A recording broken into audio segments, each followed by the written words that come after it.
So we got ourselves an annual Stick on the Ice Classic. Of course, we have to reset the NHL and win ourselves the Stanley Cup. We're going to be controlling the New Jersey Devils, and we're going to be getting the 7th overall pick. I can definitely live with the 7th overall. So we're bringing a superstar to the team immediately here. But of course, we have to see who got selected with the first 6 picks. So with the first overall pick, no surprise, it's going to be 97 overall Connor McDavid. Makar going number 2, while David Pasternak's going to be going number 3. Not going to lie, that's a bit of a surprise, but you got to give respect where respect is due. Going ahead of Austin Matthews, I'm not too sure about that one. Nathan McKinnon's going number 5. Quinn Hughes is going to be going number 6. So that means with the 7th overall pick, if we wanted to, we could go with a guy like Jack Hughes. Now, I think it's safe to say more than likely this is going to be more than a 1-year rebuild. So do I want to go with a guy like Leon Draisaitl, Nikita Kucherov, Artemi Panarin? Probably not. I want to go with a really young player that has a lot of potential. And of course, clearly there's one man I'm talking about. 19-year-old Connor Bedard, 88 overall with franchise potential. That's who we're going to be selecting with the 7th overall pick. It might be a bit high for Connor Bedard. I do want to point out Robert Thomas going to the New York Rangers in the 2nd round. Probably should win the 1st round. That's neither here nor there. So after picking up Connor Bedard, it looks like Leon Draisaitl is going to be going number 8. Number 9 is going to be Jack Hughes, another guy that we could have gone with. Only high elite potential though. Not going to lie, a bit disrespectful. Jack Hughes should have franchise potential, but that's neither here nor there. Nikita Kucherov going 10, Panarin 11, Barkov 12, Mikko Rantanen 13, Kirill Kaprizov 14, and then we're going to finish it off with Matthew Tkachuk, and he's going to be going 15th overall to the Montreal Canadiens. So we're up next on the clock here. We got ourselves a great sniper in Connor Bedard, so it probably wouldn't be a bad decision if we brought in an elite playmaker. But maybe we don't worry about an elite playmaker and we just focus on goaltending here. Like Jake Andre would be an amazing pickup. However, we are going to have to give him an extension, and I know for a fact giving him an extension is probably going to be a bit of a pain.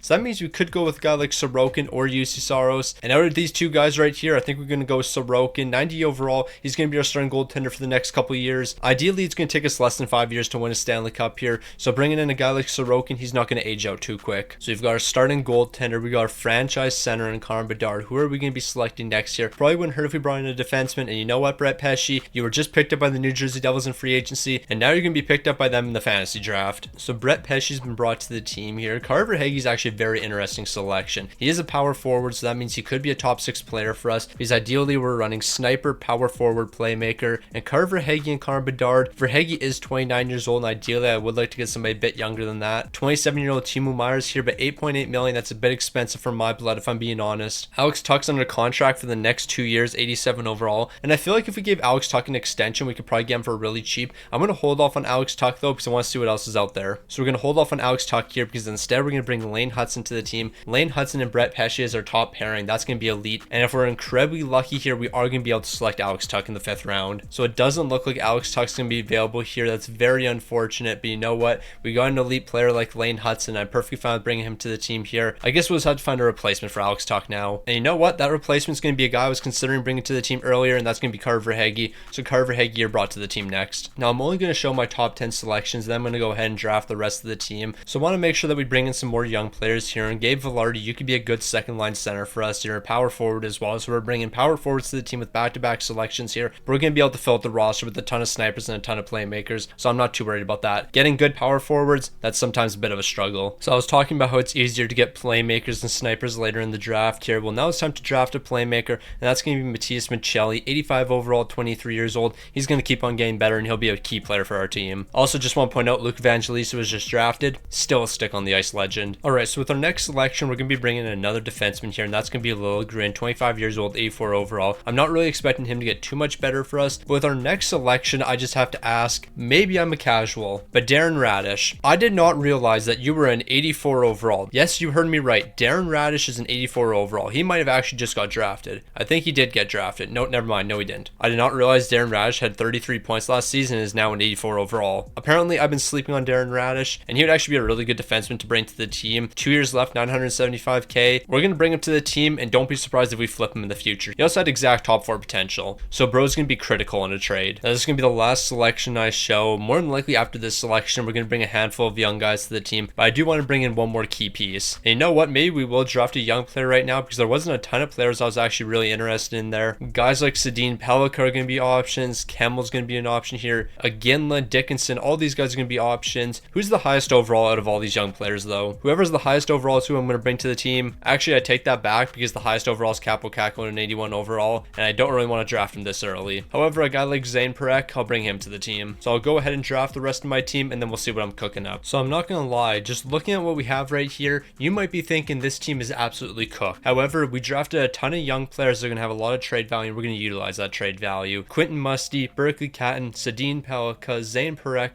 all of these guys are going to have a ridiculous amount of trade value, and we're going to have to utilize that because right now our forward core is not looking good. I can basically guarantee you right now Quentin Musty is going to be traded because we need to bring in another sniper and another playmaker for the top 6. Now, I'm not going to lie, if you look at this team right here, you have absolutely no clue what I'm cooking. We have a terrible bottom 6. The defense isn't looking good either. We got Brett Pesce, we got Lane Hudson, then we have Zane Perek here on the second pairing. That cannot be happening. He's got to go back down to the CHL. We do have Sorokin in between the pipes, so that's going to be helping a ton. We're going to make a couple trades here, and then this team's going to be in an amazing spot. All right, so we need another playmaker for the top 6 here, and Jordan Kyrou, I've watched you play enough to know that you beside Connor Bedard is going to be magic. So we're picking up 88 overall Jordan Kyrou here. The main piece in this deal is going to be Quentin Musty. Obviously, we're going to have to give up a lot more. Probably a second round pick or two, but it might not take as much as I'm thinking. So here's a second round pick for 2026, and is that going to be the difference maker? It looks like it will be. Now, this deal hurts a little bit, I'm not going to lie, because I know for a fact Sadine Pelika is going to turn into a great player, but we have to ship him out here because we have to bring in another sniper. And who's that sniper going to be?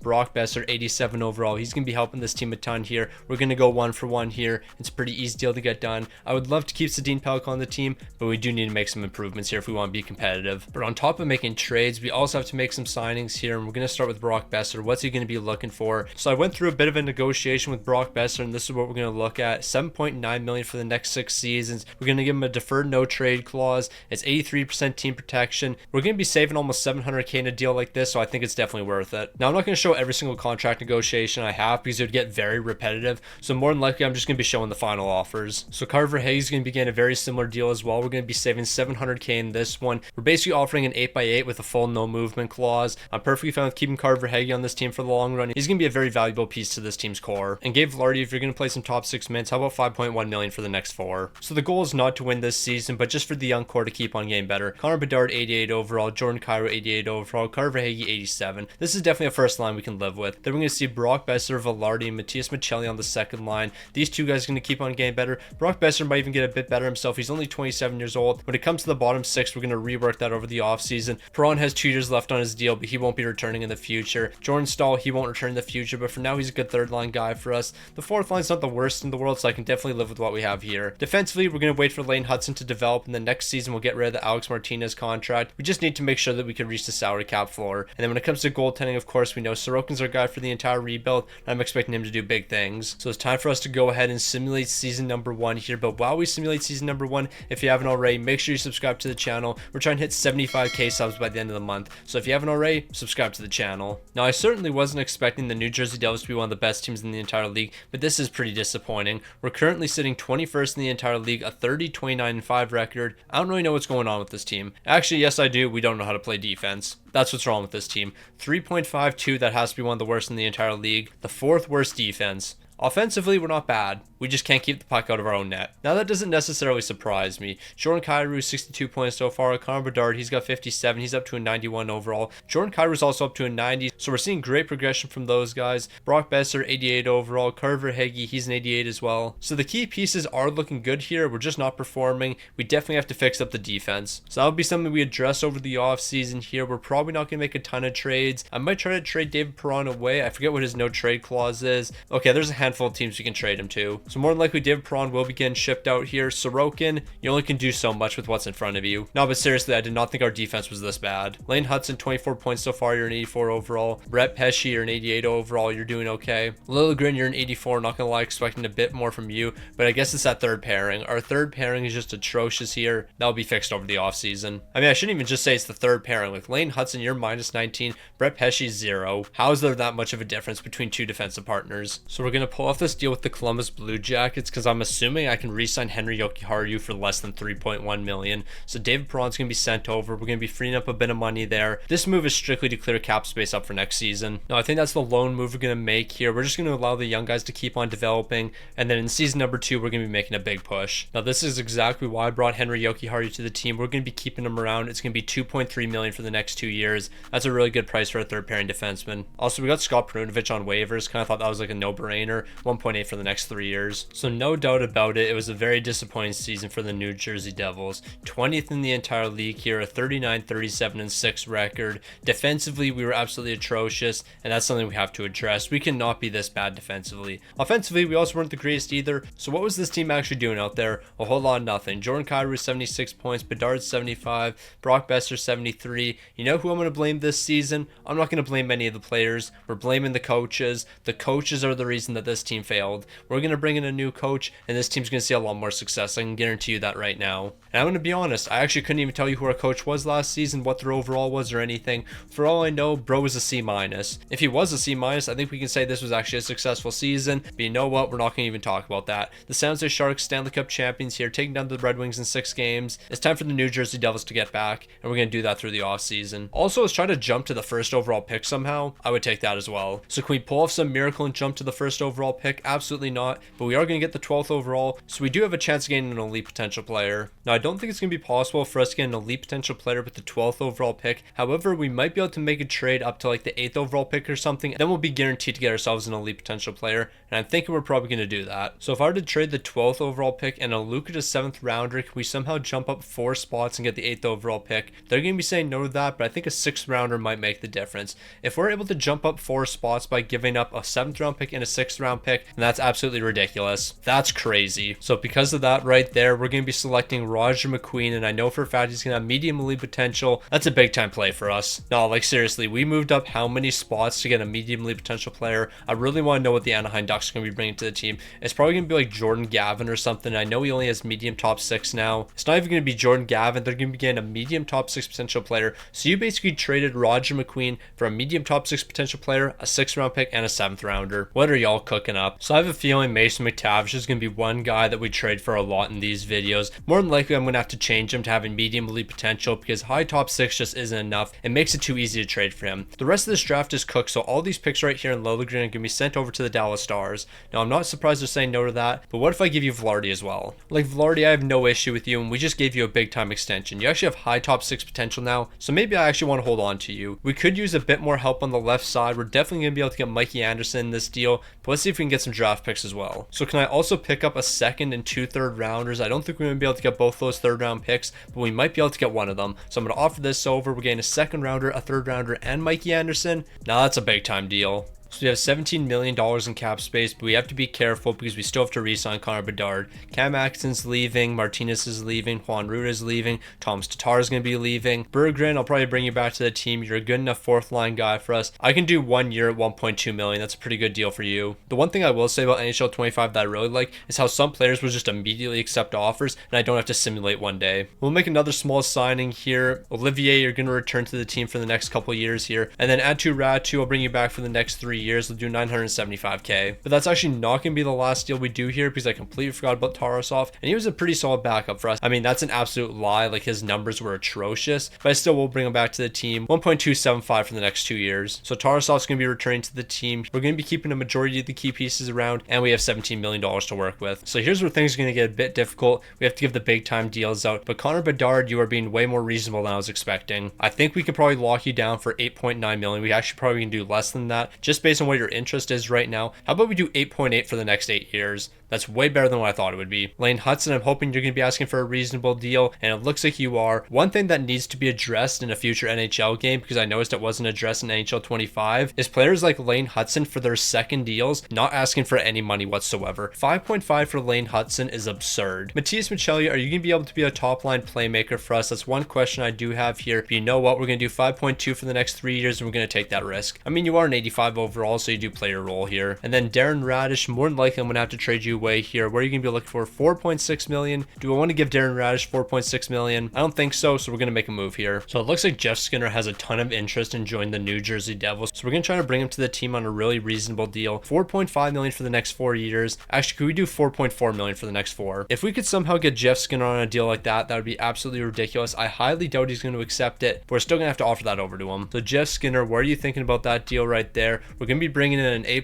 head coach that's going to completely turn things around here. But the real question is, can we get Jeff Skinner? So what a big time deal that's going to be. Jeff Skinner joined the team here, $4.4 million. Bedard's re-signing, Lane Hudson's re-signing, Matthias Michelli's going to be re-signing. The New Jersey Devils are making big time plays out here. So it's going to be the final move heading into next season. Darren Radish, a 3rd round pick, is going to be sent over to Detroit. We'll bring in Braden Schneider, 84 overall. He'll be a good second pairing defenseman for us. Honestly, I'm not really expecting too much from him. They're going to say no to that, but you know what we need? The lucrative 7th round pick. The lucrative 7th round pick always makes the difference here. And a 2026 7th is going to be offered over, and that's going to be accepted. So we do have a couple concerns heading into this season. Connor Bedard, Jordan Kyrou, Brock Besser, Velarde, Matthias Michelli, and Carver Hagee. None of you guys are any of the concerns. The bottom 6 actually are none of the concerns as well. This is looking really good. When it comes to the defense, this is none of the concern as well. So why would goaltending be the one concern for this team? Well, Sorokin dropped to an 87 overall. After the disaster we saw last season, Sorokin's going to drop 3 overalls. But you know what? This team's going to be a lot better. The defense is a lot better here.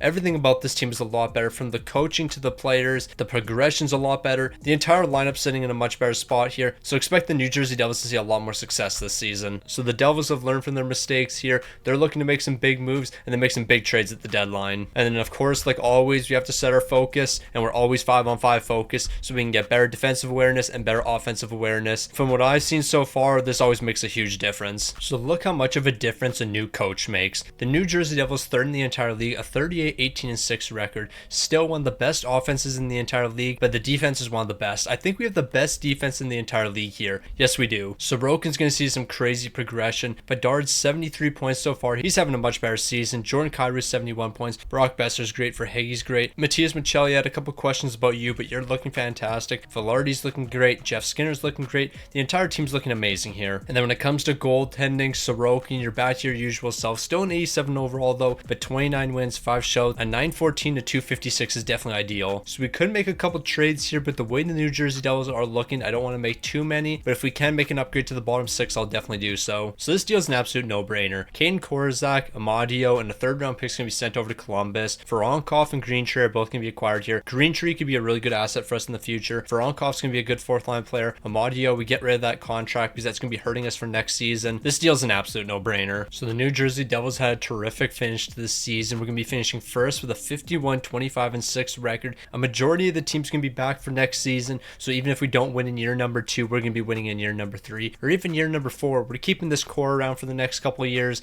and we're going to be in an amazing spot. Connor Bedard, 100 points, plus 41. Jordan Kyrou was great. Verhaeghe was great. I feel like we've been through this. We already know the top 6 was great. We know Jeff Skinner was an amazing pickup, picking up 60 points. Everything about this team right now is looking phenomenal. And then when it comes to goaltending, Sorokin, you're back to your usual self. 39 wins, 6 shots, a 913 to 257. But the real question is, can these numbers continue into the postseason? We're going to have the Florida Panthers in the 1st round here. Florida's going to be a great team, but the New Jersey Devils are better. So we've got ourselves big expectations for the New Jersey Devils. We're taking on the Florida Panthers. Florida wasn't nearly the team that we were.